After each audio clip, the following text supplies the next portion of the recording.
Greetings. Welcome to Eric's Angle, the podcast for Iowa State mathematics students. I am your host, Eric Weber, Chair of the Mathematics Department at Iowa State University. Today's guest earned a bachelor's degree in 1993 from our program. His name is Scott Jean, and he is president and CEO of EMC Insurance Companies based in Des Moines.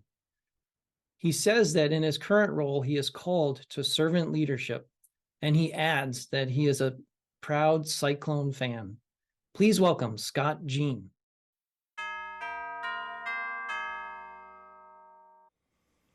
Hi, Scott. Welcome to Eric's Angle. Thanks for being a guest today. Well, thanks for inviting me, Eric. It's great to be here. So let's start with hearing a little bit about your story. So tell us a few words about yourself. Well, I'm president and CEO of EMC Insurance Companies, where I've been for 32 years. I live in West Des Moines, Iowa. I've got 5 kids. My eldest is 24. I have a 21-year-old who's in Colorado Christian in Denver, Colorado. And then I've got 3 still at home who are 15, 12, and 9. And you received your bachelor's degree from Iowa State, the mathematics department, in 1993, and you became an actuary after that. Is that right? Correct. Actually, interesting story. I interned at EMC when I think after my sophomore year of college, and I interned in our reinsurance department, building a database. I was also kind of interested in IT type of things. Built a database for them, and then came back the next summer and served as an intern in the actuarial department, and then was hired full-time upon graduation as an actuary. And so when you went to college, were you thinking of becoming an actuary? Was that your plan? You know, the interesting thing was I was not all that interested in being an actuary. My father was an actuary, but I knew I was really good in math, and so I went to school trying to highlight some of my skills, and got a mathematics degree. But after my junior year, I started to question, what am I going to do? I'm not sure I want to teach. And so I thought my options were somewhat limited, but it turns out there were plenty of options available at the time. But after I had to intern as an actuary, I kind of found out that work was kind of good. So I came on full-time as an actuary upon graduating from ISU.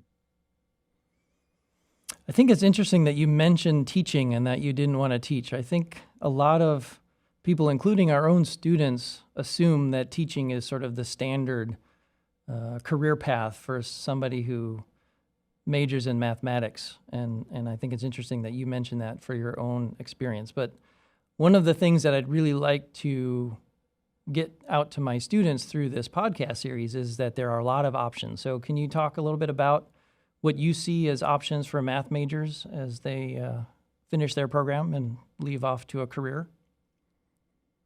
Well, the reality is, a mathematics program prepares you for a lot of different things. And probably the most important skill you learn in mathematics is problem solving. Taking a complicated problem and trying to work through it and solve it. And that skill set has served me very well in various aspects. In fact, I've had to somewhat train myself to not be a problem solver, to be a more effective leader, because by nature, that's what I want to do. So, as I think about the many opportunities that are available to students graduating with a mathematics degree, you can go into data science, even if you don't have a background in data science. We hire mathematics majors in data science. We hire, just various, any job where there's decision making or problem solving that needs to be done is a good opportunity for a mathematics major. We've had underwriters at EMC who have been mathematics majors, because a big part of underwriting is assessing risk and coming up and solving a problem. And so, even within the insurance world, I could probably think of 5 or 6 different jobs that might be a good fit for a mathematics major besides actuarial science. That's good to know. I'm glad to hear that. So you are now a leader. You mentioned something about maybe moving beyond the problem-solving way of thinking in terms of your leadership. And so could you tell our students a little bit about your trajectory in leadership and how you've evolved in terms of your thinking? Well, the reality is I never had a desire to be a leader. At Iowa State, I was not leading any clubs. I never perceived myself as a leader. But as I progressed through my career, I was a good actuary and I appreciated and enjoyed people as well. And I always thought of leadership as being kind of a command and control type of environment where I tell you what to do and you do it. And I'm like, well, that's not me. But it was when I started to recognize and realize that the leaders that I respected most were not the command and control leaders. They were the ones who were empowering others, who put their faith and trust in others, were willing to go above and beyond to serve others, other than to tell people to serve them. It's turning the tables and looking, how can I help you be successful in what you do? And so that's where I started to gain some additional interest in becoming a leader. Now, in regard to problem solving, by nature, I am a problem solver. But what I had to recognize through some executive coaching over the years was I can be a more effective leader by guiding people to solve their own problems. And that happens by asking questions. So through executive coaching, and I try to coach people that I work with to solve their own problems. So I had an example once where someone came to me or sent me an email with a question, and they said, "Scott, what should I do?" And I spent the next half an hour typing up this, I don't know, 2 or 3 page response about, here's exactly the response I think you should take. I looked at it all, thought it was a great answer, and then deleted it all. And then I simply wrote back, "What do you think we should do?" And then that person put together their own thoughts, sent me a long email with their thoughts of what they should do. And then I was able to question them on a few things and really get to a very good solution.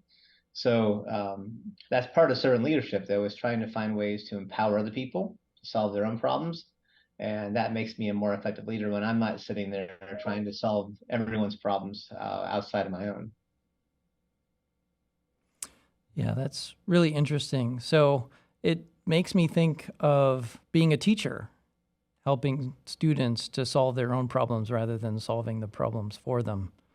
So even though you said you didn't want to be a teacher, it sounds almost like you're doing that kind of activity in your leadership. Do you think No, that's true? it is, and my lack of interest in teaching really had to do with a lack of patience.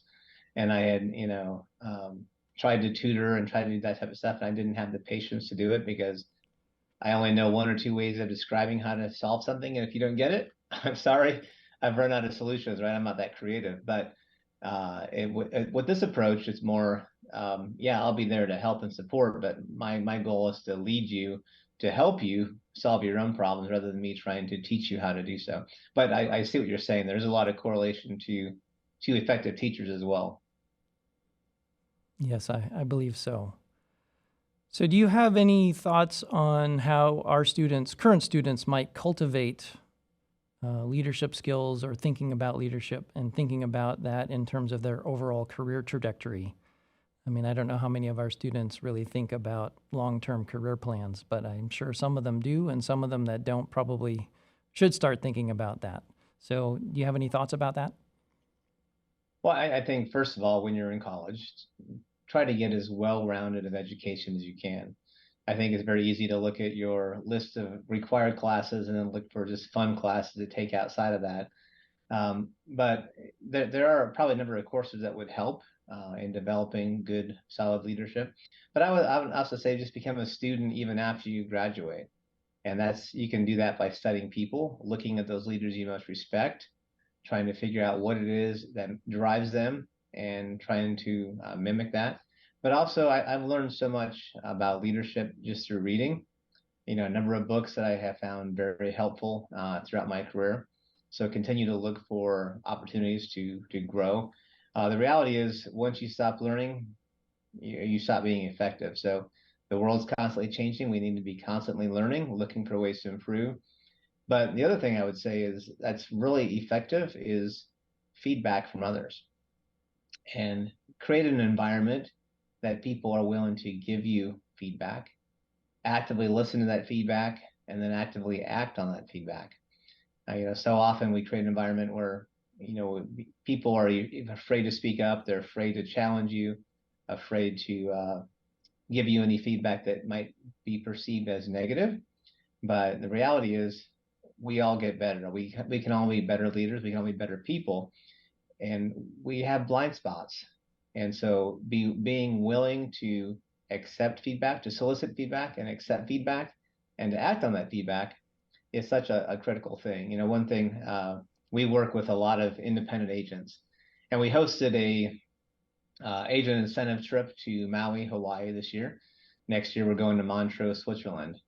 But this year, we had about 500 agents there, and we created this environment, breaking into small groups, soliciting feedback, trying to get two-way communication instead of us just talking to them. We wanted to hear how we can improve and how we could make their lives better. And we had a lot of great feedback, some good suggestions. But I talked to one individual afterward who said, actually, a colleague talked to this individual, but their response back was, this was a great session, but I'll let you know in a year. And what he meant by that was, yeah, it was great that I had the opportunity to share the feedback. We'll see what you do with it, and I'll let you know in a year. So, as I think about improving ourselves, one of the most important things we can do is just be open, solicit feedback, and then be open to feedback. Hmm. So do you have any final thoughts, pieces of advice for our students as we close this podcast? Well, I think, no matter what you do, always look to go just above and beyond. I've seen individuals, even when they get into jobs, they're looking at that next job, and they're really looking for ways that they can potentially, get ahead by doing different things. But the problem is they don't focus on their current job. So, my advice would be, and no matter what role you're in, do it very well, and then go above and beyond. That's how I see a lot of people getting ahead at companies. They're the ones who really do the best at the job they're assigned, but then also look for opportunities to improve, to be innovative. In all honesty, that's how I got ahead at EMC. So a little story I think mathematics students will appreciate. But back when I started at EMC and shortly thereafter, I was involved in helping develop a lot of spreadsheets that we use within, actually it was Lotus 123 and then Microsoft Excel.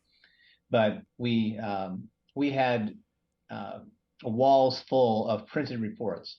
So these reports would get printed off every month. They get brought up, they get hung on these walls.